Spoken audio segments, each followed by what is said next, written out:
Bilsek tamam, uşam keterim zaten. Başka nima kerak? Sen lekin katta kutar mashina qo'yapsan bari. Endi buni qilasan, mani har yerga ishlamayman. Men nechmi ishlayman. Birovga o'lsin, 20 so'm ishlasam, Rizqimizda olamiz, o'zingiz. rizqimizni olamiz, lekin hech qanaqa mushayt, hech kim mushayt qilib qo'yadi. men ishlama demayman berga. Ishlama o'sha. Meni qayerga nima qilayotganimni sandan boshqa hech kim bilmaydi.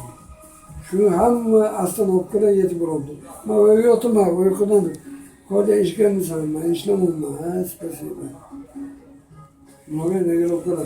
Mana odam senga yordam beradi. Menga ham yordam beradi. Lekin menga ham yordam berib ishimni ko'raman. Sen lekin men sana to'g'ri tushunmang-da. O shunday deyapsiz. Bilbog'imizni arqamizdan hech qachon qalaman. Men unaqa bala emas-ku. Men unaqa bala bo'lsam şey deyman, chaqirdim. Aka, qiynalib kelgan palajeni o'zingiz bilasiz. Palajeni bu-ku. O'zingiz bilasiz-ku, aka. Sen o'tib chiqqan insonsan. O'tganmisan? Xudoga shukr. Palajenini bilasan, palajenisi bilasan. Men o'tmaganman. Bizga palajenisi yo'q.